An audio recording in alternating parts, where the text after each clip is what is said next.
அந்த நபரோட ரூம் கதவை சரியா சாத்த முடியல அப்படிங்கிற காரணத்துக்காக அவர் கார்பெண்டரை கூப்பிட்டுருக்காரு. கார்பெண்டர் வந்து பார்த்துட்டு, தம்பி மழை பெய்யுதுலப்பா, அதனாலதான் உட்டு வந்து விரிஞ்சிருக்கும் அப்படின்ட்டு போயிருக்காரு. இவர் சொல்லியிருக்காரு, ஐயா இது மே மாசம், ஏதோ ஒரு நாள் மழை பெஞ்சு அப்படிங்கிறதுக்காக இது மழை காலம் மாதிரி பேசாதீங்க, மழை காலத்துல வேணா உட்டு விரியலாம், நீங்க உள்ள வந்து பாருங்களேன் அப்படின்னு இவர் ஏற்கனவே பார்த்து வச்சிருக்காரு.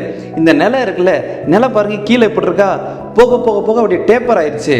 டேப்பரா போயிருக்கிறதுனால கதவை தூக்கி நேராக ஃபிக்ஸ் பண்ணாமல் டேப்பராக ஃபிக்ஸ் பண்ணியிருக்காங்க, அதனால தான் இங்கே இடிக்குது அப்படின்னு சொன்னோடனே அவர் சொல்லியிருக்காரு, அப்படிலாம் கிடையாது, இது மழை பெஞ்சுங்கிற காரணத்துக்காக தான் அப்படி நடந்துட்டு இருக்கு, வேணும்னா கீழே ஸ்ப்ரிங்கை வச்சு இழுத்து கட்டியிருப்போம், அந்த ஸ்ப்ரிங் வேணா லூஸ் ஆயிருக்கலாம், இது வழக்கமாக நடக்கிறதா தம்பி அப்படின்னு இருக்காரு. இல்லைங்க இந்த டேப்பர் தான் காரணம்னு இவர் சொல்லிட்டு இருக்காரு. உங்க வயசை விட எனக்கு அனுபவம் அதிகம், நான் தான் சொல்றேன்ல அப்படின்னு இருக்காரு.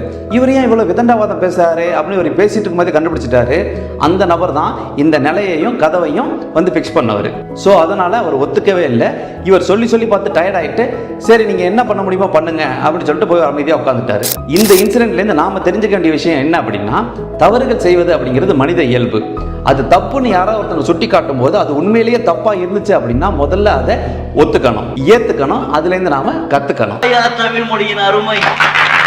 உண்மையிலே நீங்க தப்பு செஞ்சிட்டீங்க அப்படின்னா அதை ஒத்துக்கும் போது தான் மறுபடியும் அந்த தப்பை நீங்க செய்யாம இருப்பீங்க. ஒரு சில மிகப்பெரிய தப்புகளுக்கு ஒரு மன்னிப்பு கேட்கறதுனால மொத்தமா மாறிடும் அப்படின்னா அந்த இடத்துல மன்னிப்பு கேட்கறதுக்கு தயங்காதீங்க. நீங்க தப்பு செஞ்சிருக்கீங்க அப்படிங்கறத சொல்லி காமிச்ச உடனே ஆமா தப்பு தான் நீங்க மன்னிப்பு கேட்கறீங்கன்னா உங்களோட நிலை உயரத்தான் செய்யுமே தவிர அதுல உங்களுக்கு கௌரவம் குறையாது. So if you did anything wrong, realize it, accept it and learn from it.